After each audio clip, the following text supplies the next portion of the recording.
You're listening to the M.A.V show, episode number 12, 2 Top 5 Villains.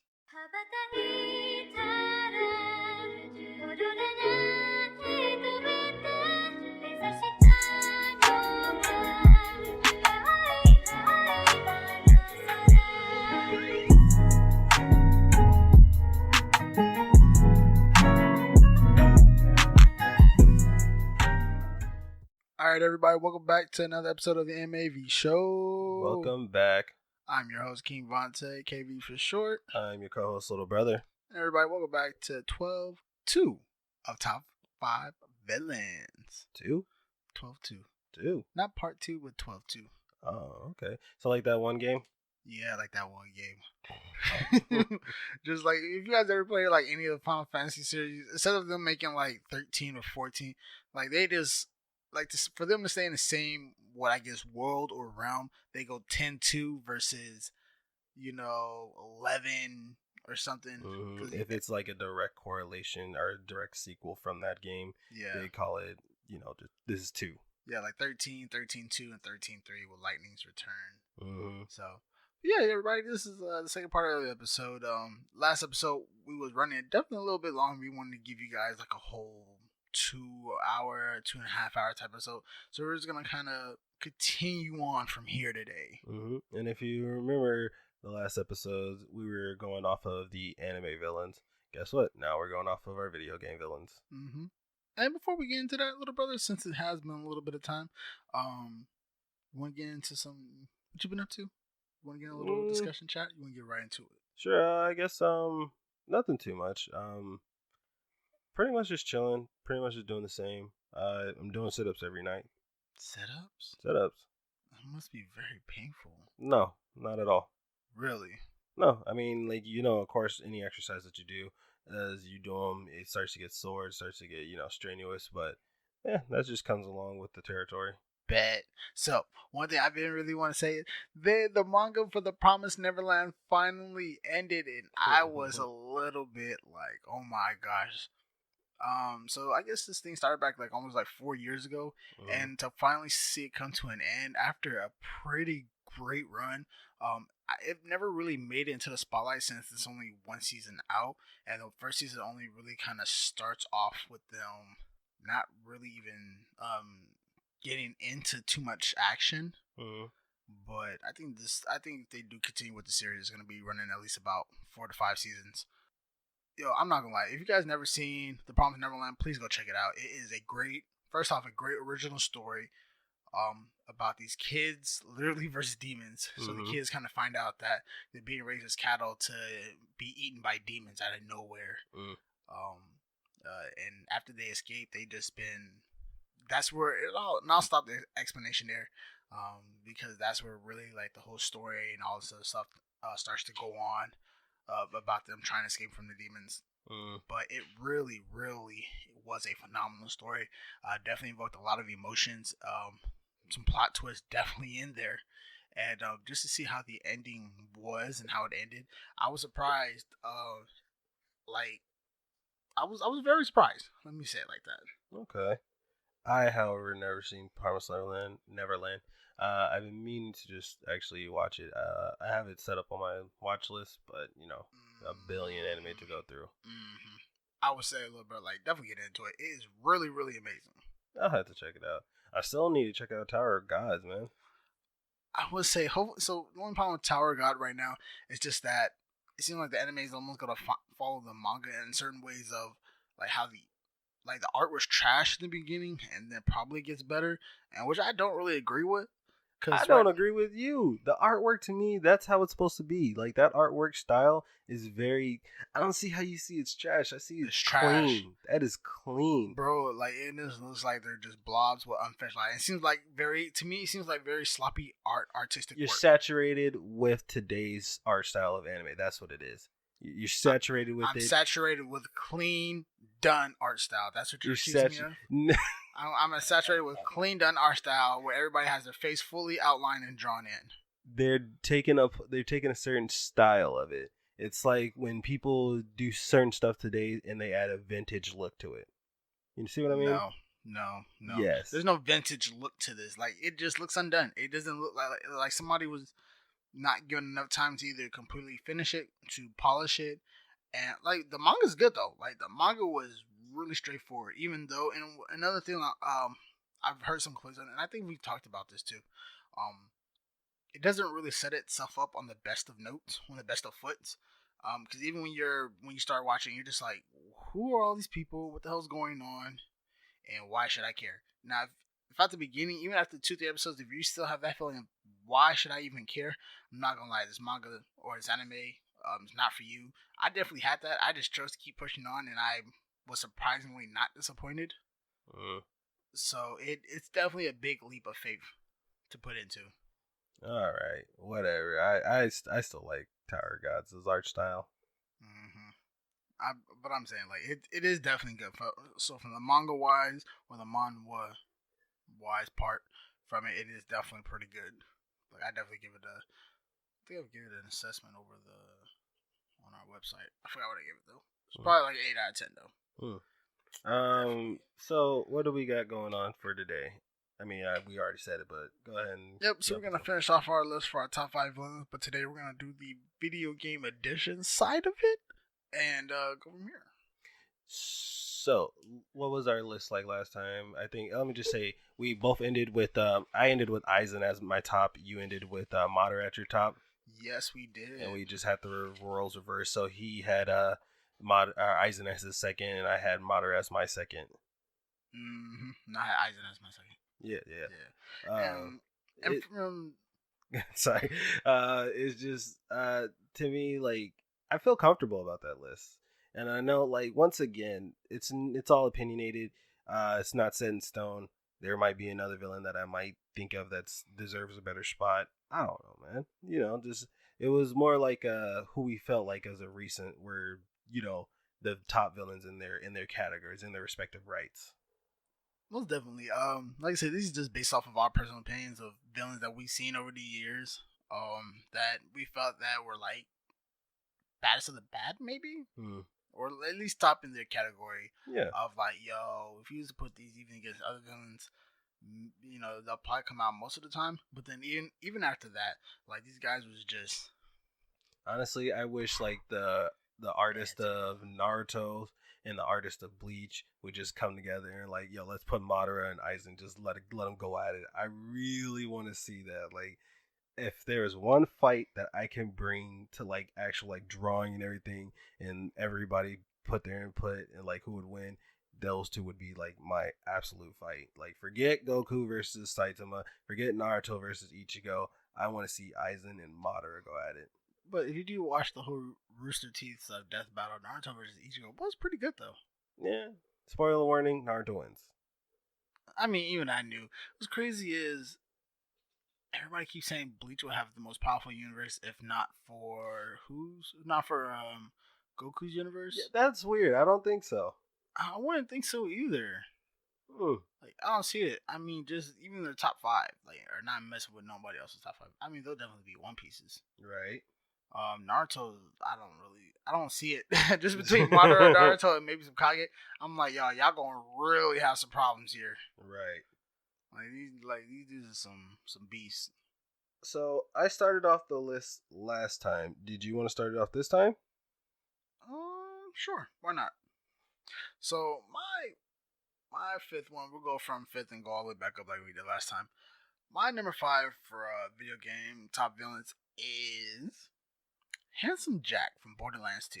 Okay, I know. I've seen this one go over. And once again, y'all, we haven't seen each other's list, so we don't know who's picking who. Don't look. I saw you try to skim over. We don't know who's on each other's list.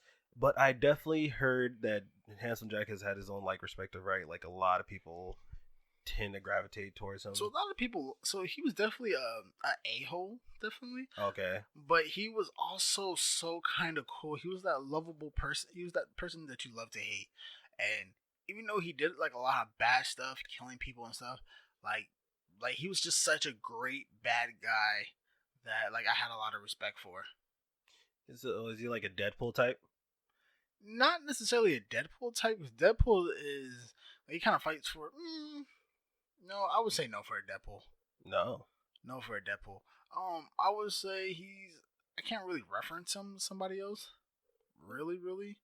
But like I said, what I also liked about him, he was funny at times. He was annoying at times. The boss battle was kind of lame. He did stand for what he believed in, but what he believed in is really just killing you for no reason.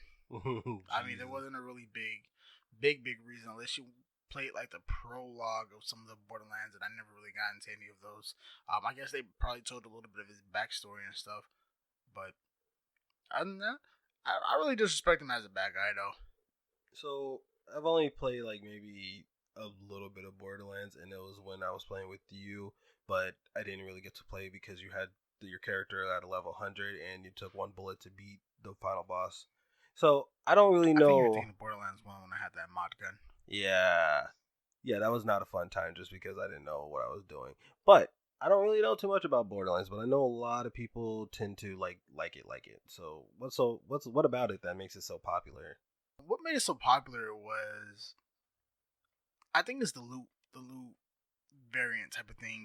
Borderlands is just mostly a big shoot 'em up type of thing. It's a point and shoot type of thing. It's the characters that really also make the game. It's the artistic style.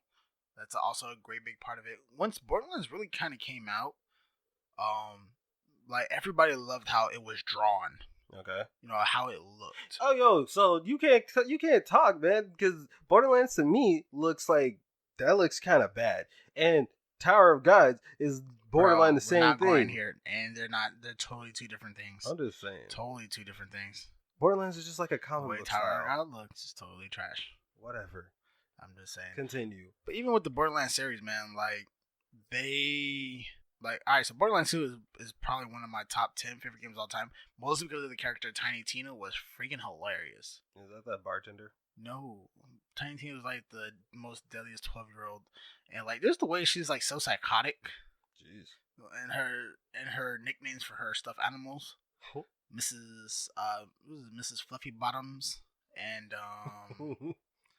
like there's just all these weird names. Like I'm a little upset that I can't really remember anymore.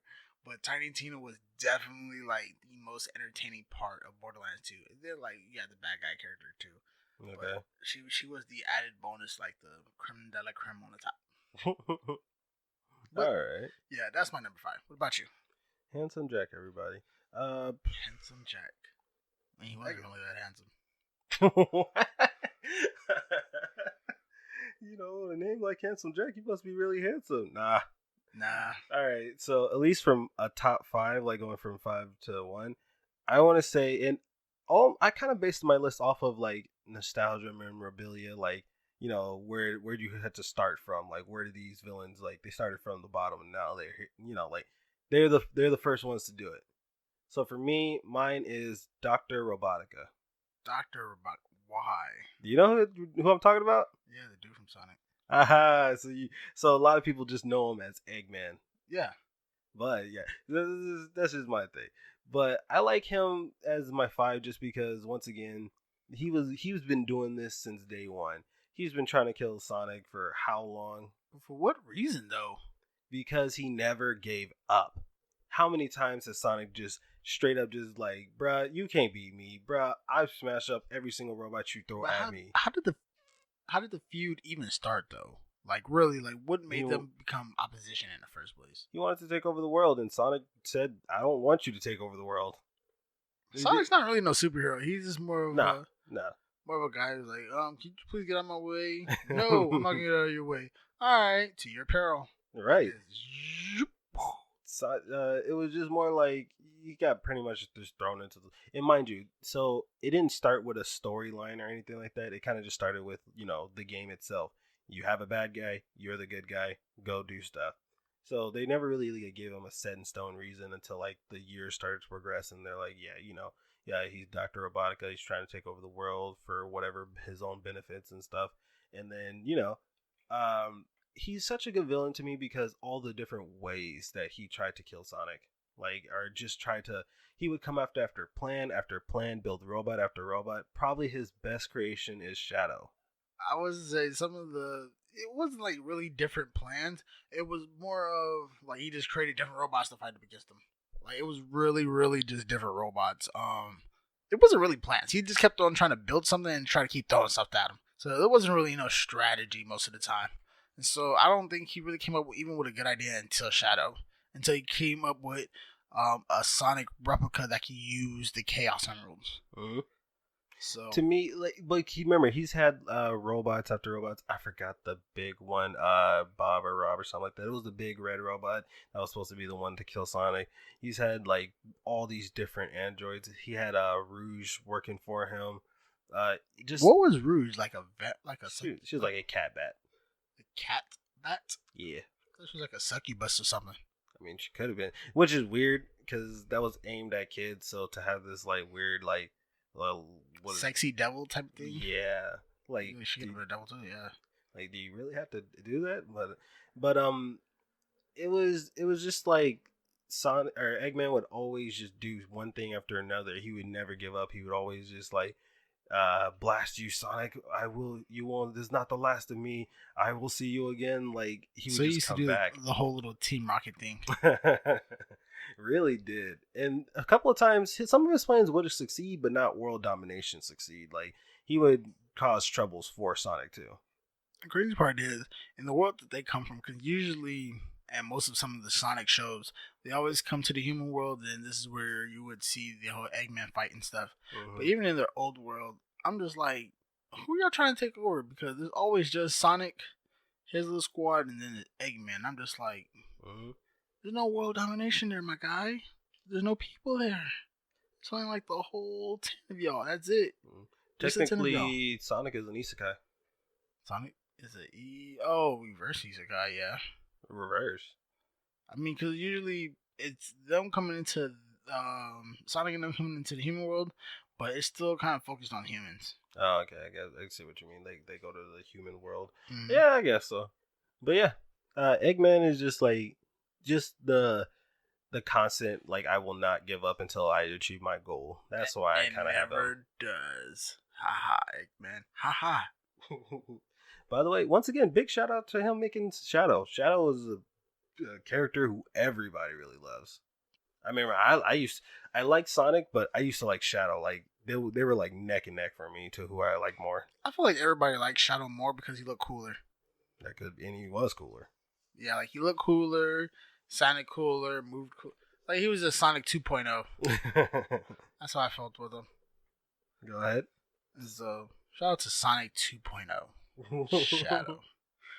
Alright, so my fourth one would be, and just to kind of, I kind of want to give this guy the little drum roll. We have Zeus from God of War. Really? Yeah. Okay. So God of War, so God of War definitely one of my top 10 favorite games of all time. Love being Kratos and having to mow your way down through endless amount of enemies, gods, and titans and whatnot. But for Zeus didn't really come in until about like the second game, and this is where you really start seeing him trying to intervene with Kratos, and it being like a whole huge problem. Mm-hmm. And so this is where, and in the second game, you see Kratos kind of going on a war rampage, basically killing everything in sight, killing everybody in sight. Mm-hmm. Zeus was like, "Yo, you gotta calm down," because like, one more time, I ain't hear you, little boy. It's just like, oh, this is how you feel? Alright, cool. Pulls out a sword, pulls out the Olympus sword, sticks it right through Kratos, kills him. This is how the game starts. And just from there on, you're always in a competition battle fight with Zeus. You find out he's your father. You find out all this other stuff that the time used to be Zeus's father and this and that. But what I really want to say about Zeus, to be the god of gods and really not be able to kill Kratos, I'm like, my guy. So once again, I had a lot of respect to him. The final fight was definitely kind of crazy too. To me, just having to fight a god like Zeus throughout 2 different games, because not really in the third one, but through 2 different games. I'm not sure about the PSP or the PlayStation 3 other titles. I actually forgot that was a thing. Yeah, there was other small titles too. He was and wasn't always on his toes about the whole situation, but he was definitely not somebody who anybody else can kind of mess with. Like, I don't even believe that if the Titans got like a rematch with all the gods, could they have done anything about Zeus and him? It was only Kratos that could actually handle both sides and kill both sides people. Honestly, I don't really like Zeus. I don't like Zeus. I don't like none of them. Why not? They were annoying. They were just. It was more the fact because I'm actually playing through one right now. If you're playing if you're on the PS4, they have a PlayStation Now. If you pay $10 for it, like a month, you get to play just like this random assortment of video games, old or new. I see the worth in that. And God of War is one of the ones I'm playing right now. As I'm playing through it, they're just so pretentious. Like, and you expect that out of gods. Like, it's like, I'm a god. I'm a god.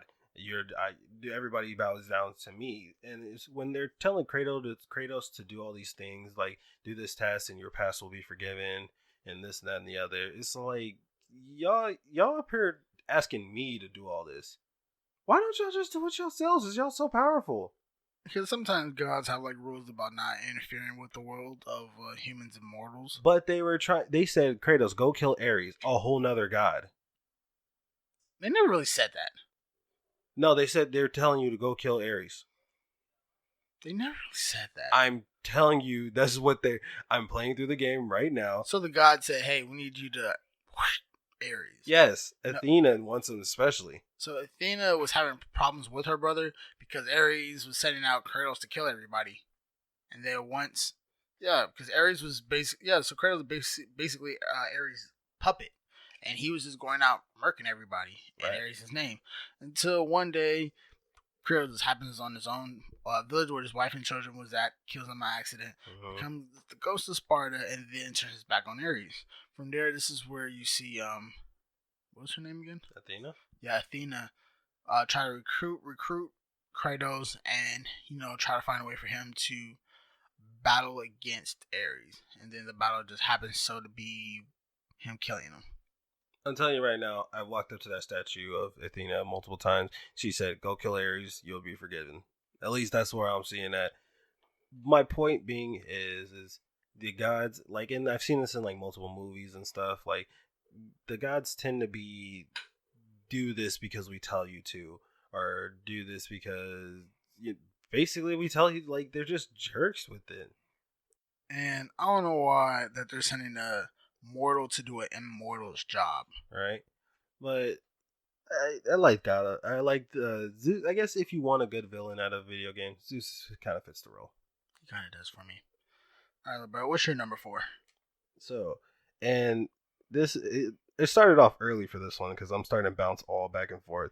But if I'm gonna go with my number 4, I'm gonna go Shao Kahn from Mortal Kombat. Shao Kahn from Mortal Kombat? Why? Once again, a lot of my stuff was just like staples, like people who started it. Shao Kahn has been grinding since however long, dude. He's been wiping people out. He's become king. You know what's crazy? If it wasn't for the Mortal Kombat movies, Mortal Kombat really wouldn't have a storyline until like years later, where they try to where they just randomly try to put a storyline in there. So you got to give a shout out to the movies for putting a decent storyline in there. Even though that they were the most trash movies you've ever seen. Wow! The first one was decent. Everything else after that, they had like 2 or 3 more. They were so terrible. So terrible. No, the movies were good. No. Like the fighting, like not all the fighting stuff was good, but the Mortal Kombat! I promise you, everybody you talk to, they'll say that the movies are trash. The CGI was trash. My dude Sub-Zero was always up. He's ready to take. I feel like you're just remembering the first one. They were all right. No, they weren't. I can't really remember all of them. Exactly. But the first one I do, it doesn't matter. The first one was dope. The first one was alright. The first one was pretty cool. Sub-Zero was cool in there. Scorpion was cool in there, even though they did the weird skull thing.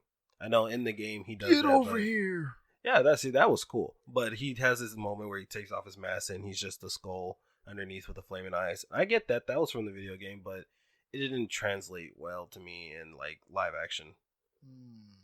I can see your point on that, but someone's gonna why Shao Kahn? Shao Kahn is a king. Shao Kahn is even in the recent one, probably because I saw the most recent Mortal Kombat, and it really like just makes me give respect to Shao Kahn. There's a new Khan, and Khan is just like, I guess, like king or chief or general. Um, but Kodo Khan is the new Khan, and he's going on a live execution or whatever. And the past comes to the future, or the past comes to the present. And Shao Kahn sees that Kodo Khan is on the throne, and he's like, "Dude, what are you doing? Like, I'm the rightful ruler. Like, dude, so much stuff has happened, and you're not." And he's like, "Oh, best believe I'm gonna show you why I'm Khan." And he whooped Kodo Khan. He broke Kodo Khan's back. Like, Shao Kahn, he's the Khan for a reason.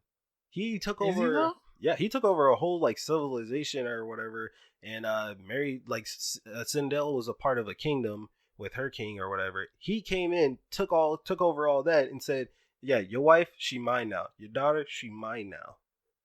Wow. Um, I never really knew that type of background about him though. Yeah, just like Tekken, everybody has their own backstory. But Tekken kind of included people's backstory in there. Mortal Kombat didn't. Like first Well, did you few ever? games. It didn't. You're right. It didn't. But did you ever play like a full game of Mortal Kombat? Yeah. Which one? I don't remember which one though. I think around like 10 or 9 or 10, they started like giving it a backstory. Yeah, I think somewhere around there. But what's crazy is I'm not even sure without the backstory because I can't really think of any more fighting games that don't kind of go into them. Street That Fighter. Well, yeah, I mean, but Street Fighter does give you some info like on backstories and stuff. I'm just saying, like without the movies or like without the backstory, I'm not sure the series would have continued being so popular. You have a point there. That's kind of true. Um, I think just like along with them, people playing the characters, they feel like they are those characters. Yeah, having a backstory did help it though. It did. I also did like how just like what was it, Soul Calibur? Yeah, Soul Calibur. Like they started incorporating other characters, so like people from Star Wars, Jason and Freddy. I thought that was weird. It was a little bit. They started pushing. I mean, they started putting like different characters into the video games, which kind of made it cool. That's something I actually kind of really did like about Mortal Kombat. Things like Tekken never did, and I was really surprised when they said they were gonna stop making games after Tekken 7, even though I mean, they did, but I feel like it was really kind of rushed and not well did. Yeah. The ending for Tekken 7, they could have done that a lot better. That whole game was. Once again, we're probably gonna do like top flop animes and top flop video games in the future. Yeah, Tekken 7. Sorry, I love Tekken because it's one of the first fighting games I've ever played. But man, that last one was a total letdown. So Shao Kahn to me was he's just a top tier villain. Like if you ever actually fought him, what was it? I think I was playing Mortal Kombat 9. You had to use Liu Kang to beat him. Oh my god! Between me, my goddad, and his son, we took like each of us had to take like 5 tries just to beat him. 5 tries? Like each, so 15 tries just to try to beat Shao Kahn with Liu Kang. Was that well? Did you have to use Liu Kang? Yes. Was he that difficult? Yes. Wow. So like, difficult? And I'm gonna kind of like just put a picture up for KV. So your health bar is like this. You normally do like when you attack somebody, you do attack like that. Bam, bam, bam. Shao Kahn hits you with the normal attack. You're down here. Okay, and so he's basically almost like 2-3 combo piece on you, and it's game over. Oh yes. Oh wow, that's cheating. That's cheating. No, they literally in I think it was like the first one or the second one, he would spam an attack. Like they would just have him spam an attack over and over again, and he would taunt you during the game. Define taunt. He would, like step back, pause, and he's like, "You're too weak," or "You're no match for me." Like he would like stop, pose, and point at you and all that. Oh no, I'd be like, man, run these hands. Come on, catch this smoke. What the? They did that on purpose, though. Wow, just a catch player slipping. Hopefully, y'all didn't fall for those tricks back in the day. So yeah, Shao Kahn just being the Khan, coming back from the past, still taking on the new Khan. Shao Kahn is a top tier. He's a top tier villain to me. Okay, I feel you. My number 3 would be, and I don't really want to this is kind of cheating a little bit, but because it inspires such hate and rage in me, I'm going to say all of Demon Souls and Dark Souls bosses. All of them. All of them. So just to when Demon Souls came out, this was before the Dark Souls for some people. Demon Souls came out and gave people the hard gameplay from like back in the day. So back in the day, since they couldn't keep putting out like a lot of games or make a game long, they made it extremely difficult to play or like extremely difficult to beat. And so that's what I felt like they did with Demon Souls. Like you didn't really get a lot of information on what you're supposed to do, the story or anything like that. I mean, they kind of did, but it was really lame. Like you don't even play Demon Souls or Dark Souls for the story. You just play it for the hardcore gameplay, for like the hardcore game. That's true. And so I've never raged so much trying to defeat bosses, trying to figure out where to go, trying to figure out who I'm supposed to fight, who am I not supposed to fight. There's just so much in Demon Souls, because I'll focus on that one specifically. There was so much in Demon Souls that you didn't know what to do, but I will say this: the triumph after some bosses, after you defeat them, were definitely worth it. After some of them, though, you're just like, oh my gosh. I feel like they definitely brought back like the rage quit. I feel like they brought back just so much like despair. Like that game knew how to put despair in you. Like it just made you just want to like I just give up. Not just not and I just don't give up on this game. I give up on life. That's how they make you feel. To be honest, I never gone through and beat Demon Souls or Dark Souls. Like once again, like they're incredibly hard. They're not for the weak-hearted. They're not for people who want to grab the remote and throw it at the damn TV, because you will die a crap ton in these towers. And I don't even know how they came up with this. Like, I don't know, like, came out like, well, let's make a game and make the bosses incredibly hard, incredibly difficult. I mean, I give it to them. It's definitely a unique game, and it definitely spawned, like, Demon Souls spawned the Dark Souls series. It respawned Bloodborne. It came up with the Japanese version of like Sekiro. Yeah, Sekiro. Like, came up with all these other ones, but oh my gosh, like the boss's difficulty and all this other stuff killed me thousands of times, made me rage quit a couple of times, came back, beat them. I just want to say, for all the trouble that they've given me, I'm just happy. Like I just beat the game. All right. Was again.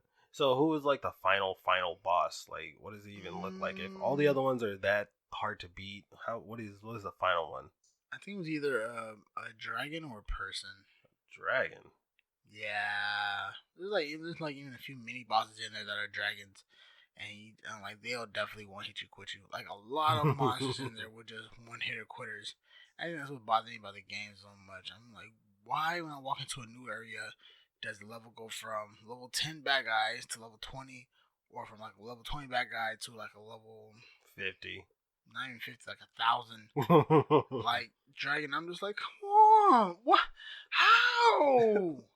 And out of nowhere, like I said, it's just a one hit. Like you got no time to block, defend, like not trying to get killed by the arrows, and it was just demoralizing.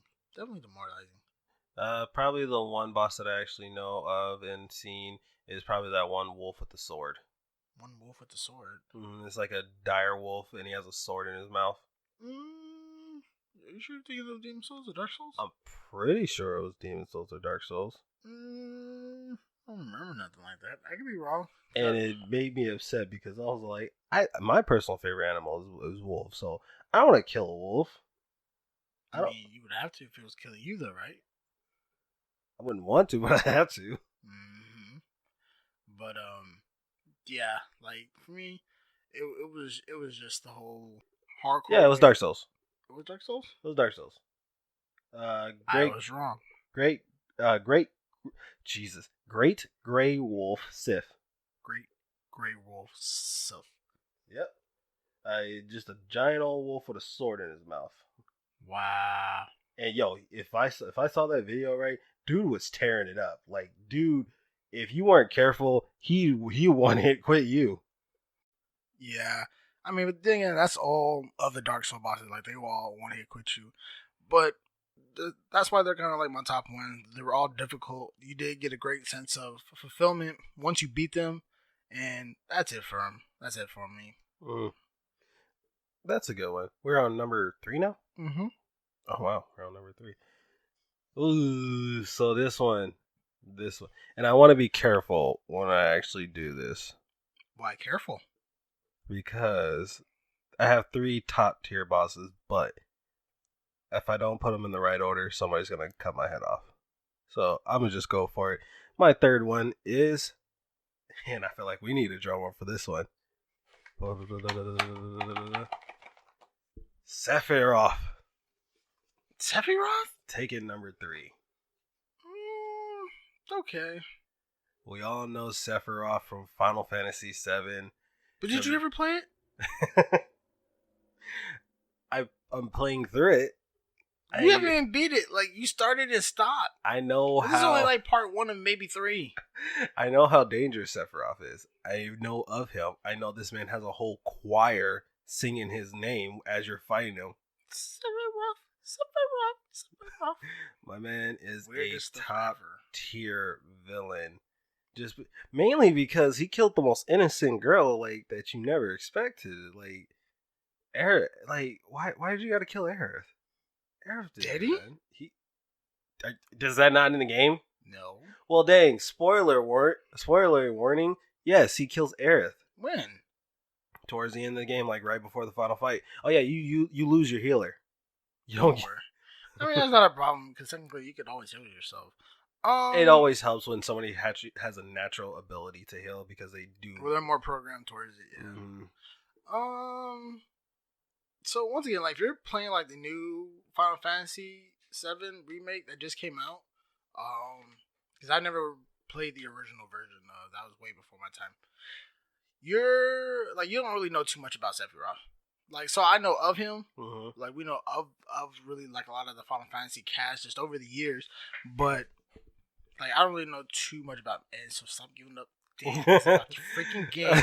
I will wait another 5 freaking years for them to come out with part 2, which is freaking stupid. They weren't prepared for the success. So, but go ahead and talk about. So Sephiroth is just a beast of a dude. Even in the movies, like they had I think 2 movies, and he just tears up everything with that. Like, how long was the sword? Like 64 inches. 64. What do you need with that, dog? What do you need with that? Overcompensating.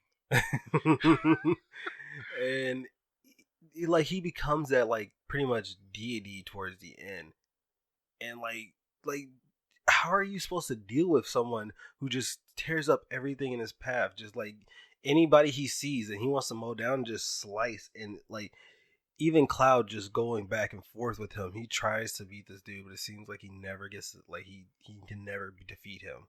And I don't know if he's like engineered that way. I don't know if he got his powers from the whole magical thing. Once again, I don't really know too much of his background. But he is OP a little bit, maybe. Oh yeah, he's pretty much OP. Yeah, even when he used to have to fight him in the old Kingdom Hearts game, this dude used to wipe you out pretty dang. That's right. He's in Kingdom Hearts. I forgot about that. So even there, he definitely was a. But I feel like a lot of people just kind of like him because how he looks, how cool he is per se. Because even in part 1 of the Final Fantasy, there's not much. Sorry to interrupt. I didn't mean that. Somebody gave Sephiroth a beard.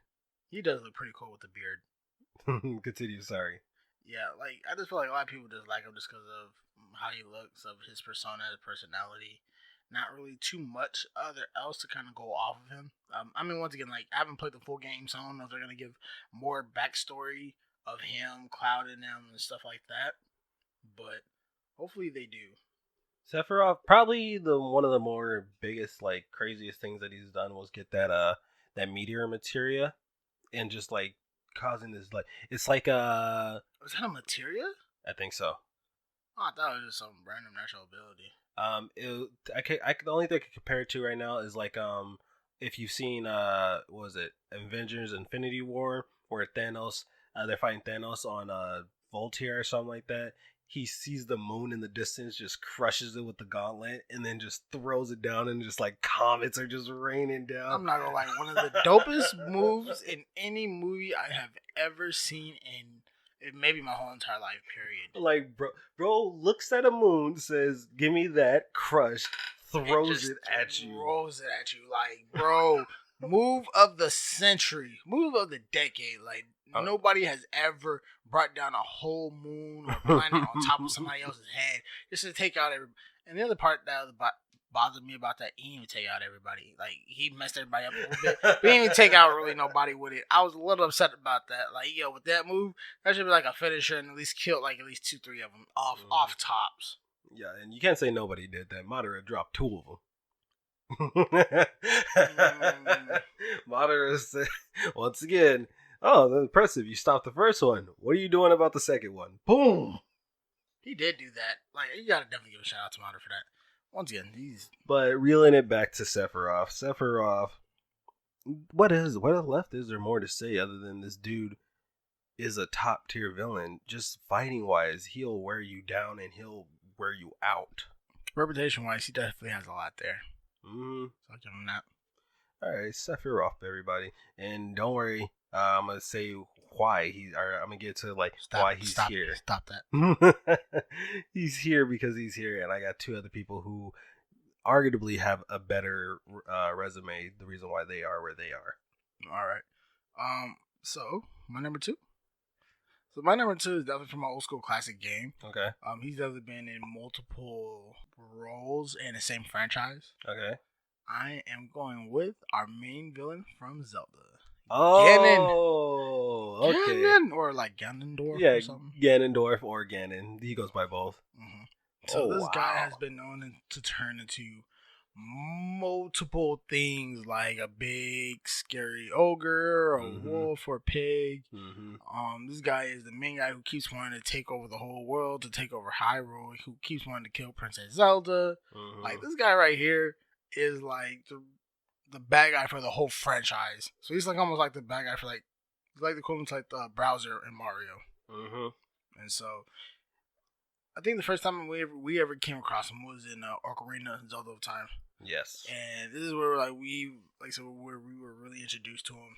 And even though it took me a while to kind of get to him, after finally fighting him, I was like, wow, this is why he's such a problem. Dude is a top tier villain. Like, dude is such a problem. Like, even for back then as a kid, I don't remember no other bad guy being that tough. I throw out a noticeable a shout out towards Andros the Star Fox. He was kind of on that level too. I'm surprised I didn't put Andros on here. Or Star Wolf. I would say with Ocarina of Time, they really set the tone with that beginning scene. Like, the game starts off with it's like it's like nighttime. They're zooming in on the castle. You're seeing Link out in the field, just in the middle of nowhere. And then all of a sudden he turns around, Ganon's sitting on this black horse, and he's just looking all evil. Oh no! So you're seeing Zelda and the Shriek riding out of the castle. Yeah. You see Ganon pursuing them. Right. And like that sets the tone up for the whole video game. And then you wake up in the Kakariko Village. Kakariko Village, I think. Yeah. Something like that. But yeah, just for that to be like the tone setter of like the entire game. Like if you're like us who are barely getting into Zelda and like seeing all that for the first time, our first game, that's just like, oh god, who is that guy? Yeah, definitely put a little bit of fear into you, but there were also creepier parts in that game versus just Don't remind me. I ain't gonna lie to y'all. I don't really do too many horror video games. I don't do graveyards. I don't really do. I mean, I don't mind killing zombies though, but I just don't do like a lot of little stuff. And back in the day, like there's some stuff in that game that made me want to not play that night. And this when I was a kid, people. So I'll leave that there. What was it? It was the that weird fleshy thing in that one room. Yeah, that thing right there. That's gosh. The number it had in the room. It was in the room with all the hands coming out of the ground, and its neck was all twisted. Yeah, dude. Does it have a name or something? They all have names. For this one, also the one with the mask. One of the mask that that once it saw you, it like screamed and like made you just stop, like pause time. Oh yeah, slowly walk towards that guy. I guess his name is Red Dead. Yeah, like a skeleton with like a wooden mask. like just screamed at you, made you stop, and then like slowly walk towards you. Like, bruh, no. Like, come on, get out, run, please, let's run. School of Tala? School Tala family? That's the spider. That's the whole family that was turned into spiders. Oh yeah, they were creepy too. Yes, they was. Like when you go into that house with all of them all around, I honestly thought like, okay, am I even supposed to be here? Am I gonna die? Because they were that creepy. Like I'm pretty sure these are enemies. The stupid hand. Remember that? Like it would be after you get used to it, it's not as scary. But like if you're just walking and like this is the first time you're going at it, and the next thing you know, you just hear or like kind of see your shadow below you get bigger, and if you don't move, it drops on you out of nowhere and just picks you up and you die. Oh, in that one temple, like the weird horror temple or something about the sheep. Yeah, that hand was really creepy. After you get past it, like after it dropped and you could just slice it up, then they don't become scary no more. But once again, for the first time, they freak you out. They do. Ugh. Shout out to Ganon. Him being one of the he's no slouch. He's no slouch of being once again, definitely appearing in multiple versions of the video game history, fighting up against Zelda. Definitely a threat in its own right, but being an annoying. If you use Ganon in Smash, you are a toxic player. Why? Dude basically is a one-hitter quitter. If he gets the certain combo on you where he does this thing where he like charges up his hands and attack, and then he just like backhands you off the screen. Or if you charge up his sword, which I never know how to use a sword, but he'll pull out his sword out of nowhere, and some people will try to like dodge it. But if you notice, if you're a good player and you hurry up and switch, you could change directions at the last minute, whacks you with that sword, sends you out the screen. People hate people who play Ganon. I didn't know he was that much of a. No, yeah, people hate people who play Ganon, and what's crazy is that's not even his final form. That's not him at his final form. No, like I said, he turns into like a big giant pig, or he turns like a big giant ogre. One or the other. It's kind of like a mix between the two. It is a mix between the two, I think. He has like horns. He's like just green and all nasty with a snout. Yeah. But Ganon, like, and then playing that, I remember seeing. I think I played the like final boss at the end of the Ocarina of Time. And that whole thing, like you beat him the first time, and then out of nowhere he transformed, and you're like, "Oh crap! What the heck is that?" Yep. And if you don't have the light arrows, God, man, you're in for a world freaking hurt. Ganon, you're top tier. I give that to you. I give it to you, man. And you're number 2, little brother. So once again, and I'm gonna ask people not to tear my head off on this one, because we all know, and I'm just kind of giving it up right now. King Koopa, we all know him. We all love him. You giving me a look. Do you know who the King of Koopas is? You're not talking about DDD. No, that's Kirby. I'm talking about Mario. I'm talking about Bowser himself. His name is King Koopa? Pretty much. He's the king of all Koopas. Wow, I did not know that. Yeah. There's something new every day. Like, a lot of these old school games had their own names. That's why I brought it up to you with the, what was my first one? Yeah, Dr. Robotica. Mm-hmm. Like, not a lot of people know that his name is Dr. Robotica, but he goes by Eggman. Because he's shaped like an egg. Right. What's his name? Bowser's real name, or not real name, but his name is King Koopa, but he goes by Bowser. Okay. Just or like a fire-breathing dragon with a spiked turtle shell on his back. Mm-hmm. Or like Mario, being his original name before he became Mario was Jumpman. I remember that. Jumpman. No one's up to something. And now his name is just Mario. Mario? That's why they call it the Mario Brothers. Mario, Luigi Mario. Luigi Mario. All these new. I'm learning a lot here today, but then again, I'm also being a little bit disappointed. But Bowser is at my second on my list because, once again, he's a staple. He's one of the first bosses anybody's ever fought against. I feel like he's one of the best iconic ones out there, period. Just because I mean Mario as your MC, or just like have. So when Mario came out, Mario was everybody's favorite, especially in Japan where he first kind of originated from. But then coming out with Bowser, like you really didn't hate Bowser. He was just a bad guy you had to defeat, and he just kept kind of stealing the princess. That's true. Princess trapped in another castle. I mean, Bowser though, like it was satisfying when you're fighting him in Super Mario Bros. And he's just throwing fireballs at you out of nowhere, and then I think there was like two ways to beat him. Either you can just jump on him until he dies, or jump around him somehow and get that chain, and then like he falls into the fire in the bridge. Like that's a classic moment. Oh my gosh. Or when you had to run around him, grab his tail, and swing him off the thing. If you're playing 64 version, you would get transported to that little circle arena. And dude, I felt like every time I went against him, he just like, there was something different about him that made him just 20 times stronger. Yeah, cause he like ran around a lot more, breathed fire more, taunted you a little bit if I was correct. But he's definitely great for a good nostalgia one too. Like top villain. Didn't he have a metal form too? I don't remember a metal form. But and that's what I mean. Like he had so many different versions of himself, and of course, like most of all the Nintendo characters are pretty much on Smash. Him being on Smash, just like Ganon, he transforms too into a bigger dragon. A threatening dragon, or just a bigger version of himself? Kind of a bigger version of himself with a little tweaks here and there. He looks a little scarier. But his kind of thing, it was just like if he transformed as big as the screen, and if he catches you with his punch, you get sent off the screen.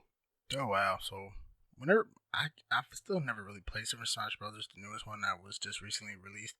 But if you get hit by anybody in there, the special mode, is it just like a one hitter quitter? Not all the time. Like if you somehow get yours like early in the game, hit them with it, there's still a chance that they can survive it. But that's why you play up through the game. You get your ultimate like toward or your smash. You get it towards the like end of it, where they have like 100% damage rate, and then you hit them with it, then they're automatically getting sent off the screen. Which, by the way, is one of the most unique ways of tracking damage, and putting it into percentages. Like I don't see any other game do that. No, definitely one of the better fighting games that actually doesn't need a backstory. It's just a whole bunch of everybody coming from everywhere. The backstories are already made out for you. Fighting, yeah. Like it's kind of weird. Like I've always thought about that. I'm like, like it doesn't need a backstory. You already kind of know of everybody origin. Everybody comes from a different game, and they're all just kind of get together like fight. Which, by the way, Cloud is on there as well. Is he? Yeah. He's definitely on there. Cloud is on there. People from Fire Emblem are on there. Fire Emblem? Yep. What is that? Fire Emblem is like a RPG game, I think. I know JRPG. Yeah. What is that? Because I think they're trying to make it. It's like an anime video game.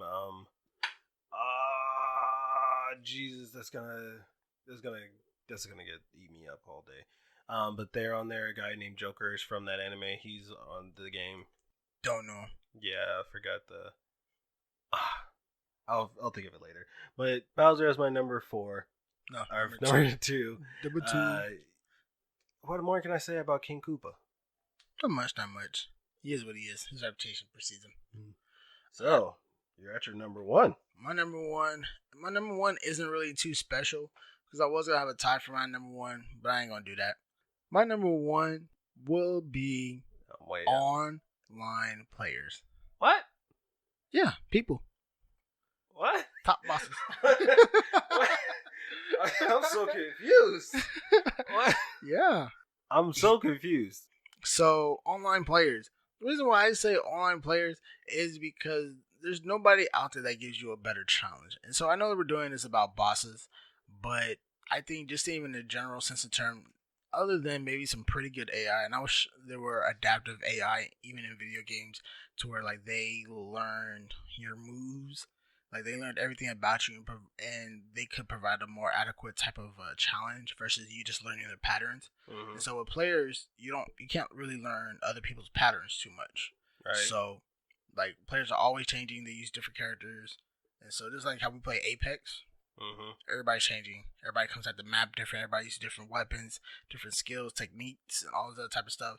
I think players are definitely one of the more, not even one of the more, like the top thing that I love to go up against. Like, I love my solo games. Don't get me wrong. I love a good solo game. But there's nothing more than I like putting myself up against than other players. That's pretty interesting. They become the top player, or they become a top villain for me when they're just so toxic. I mean, skill wise is one thing too. I mean, no, I'm not worried about skill. If you're better than me, you're better than me. I can admit that.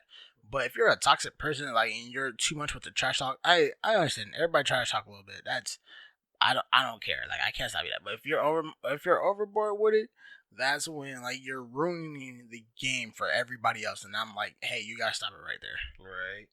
It just like you said, it becomes ruining for everybody. Nobody wants to like play like. I'm just done with that. Too many people want to just talk trash on there. Talking trash is one thing. Talking trash to me is a part of just any game that you play. I played football. When you get your adrenaline pumping and you hit somebody with your whole body, trash is gonna start flying from your mouth. If you're on the game, and you get that good shot on somebody, or you just maneuvering through it and you put in the work, like you actually put in the work, yeah, trash talk is gonna it's gonna fly. That's okay. But when you're constantly trying to like deliberately put somebody down, like your teammates specifically, you become a whole villain. You become a whole villain at that point. Okay, guys, please never ever try to down talk or like downplay your teammates. We're all here to work towards the same goal. If we're in a video game where like Warzone or something, we're on the same team trying to kill everybody else. Like, there ain't no reason to get on your guy if he dies quickly or something. I mean, like, come on. Once again, like, treat people how you want to be treated. Period. Same thing with like games like Smite, League of Legends. I know there are a few more lane-based games, but it's like, guess what? A lot of the time, somebody's new at playing this game, and they start getting so angry. It's a little different, I guess, when you're playing Apex or something like that. Sometimes if you're like Sora Kobe, you can do it all by yourself. But in like League of Legends or something like that, you have to have a team. There are 5 lanes that you all have to push together. There's like the top lane, the middle lane, the bottom lane, and all that. And if you're trying to do it by yourself, it's not gonna work at all. Like, if your whole team left and it was just you, there's no way you're pulling it off by yourself, because you're gonna have to. It's 5 against 1. Oh yeah, definitely. I see your point. All right, little brother. What about you? What is your number 1 top villain? So it's come down to this. Do you need a drum roll? Yeah, let's get Kefla, Final Fantasy VI. Really? Look it. I will always reference Kefka time and time again because Kefka did it right. Kefla succeeded. Kefla cracked the earth apart. What other villain who you hear all these other villains go off the mouth saying, I will take over the world. I will destroy the world. This world will be shaped into my image or whatever image I see fit, and always get thwarted by the hero, which you want because, you want your hero to succeed. But Kefla actually did it. He did do it. I will give him that. Imagine this. Crazy deranged clown. I want to put this into perspective.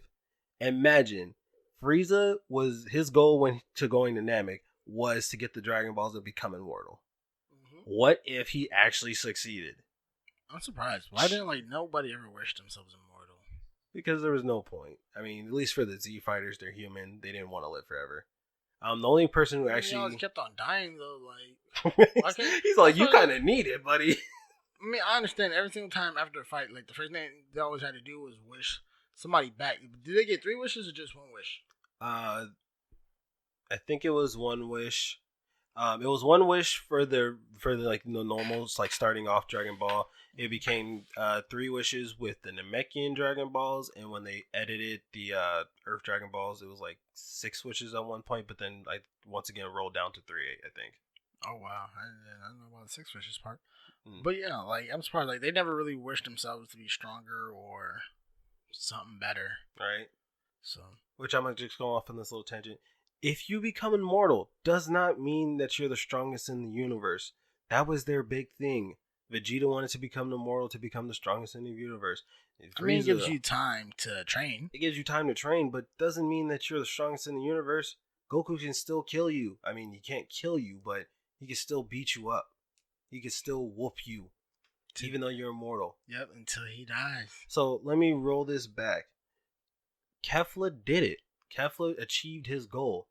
Like, once again, imagine if Frieza achieved his goal of being immortal, he would be unstoppable. Kefla did it. He tore the world in half. Once again, this is somebody who I don't really know too much about, but I do know something of. So, how did the heroes actually beat Kefka? Yeah, I've been saying Kefla, it's Kefka. Kefla is from Dragon Ball Z. Kefka, the heroes beat him just by at the end. And mind you, I personally even haven't been Final Fantasy VI myself. But you just go back at him again and beat him. I believe so. So a guy comes in, splits the world in half. Then you gotta go run back in and try to, hey, put the world back. Put the world back. It's not like you just right now. It's not like you're just gonna like let him just like, you know, like, oh God, he broke the world in half. What? Kid, you could let it affect you like that. You could be like, he won. There's nothing we can do about it anymore. They were like, no, forget this. He killed so many people. We're gonna make him pay for it. He killed more than so many. He probably killed half the planet, split it in half. I'm just saying. Kefka achieved his goal where every other villain, and I think I've seen that joke before. Kefla, like they finally beat Kefla. He goes up to hell or whatever, or go down to hell, and he sees like all these other villains. Like, oh, Bowser, you lost to that plumber guy? Cause man, you tried. Sephiroth, Cloud Strife. Yeah, man, I get it. You know, oh me, I had won. You know, they came back and eventually beat me, but I achieved the goal. I won, and it was pretty cool for a while, buddy. It was pretty cool. Like, no other villain can say that they did that. I agree.